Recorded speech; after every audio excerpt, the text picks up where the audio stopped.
शाहपुर में अनोखी वारदात करने वालों को पुलिस ने चंद घंटों में गिरफ्तार करके भारी मालियत के जेवरात बरामद कर लिए।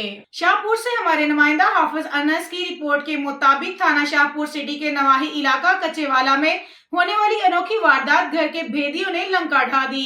बेवा ज़ईफ मां का 84 लाख मालियत का जेवर लूटकर सौतेले बेटों ने डकैती की कॉल चला दी। थाना शाहपुर सिटी एसएचओ ने मुलजमान का रचाया गया ड्रामा फलाप करके चंद घंटों के बाद गड़ा खोदकर 31 तोले जेवरात बरामद करके मुकदमा दर्ज कर लिया।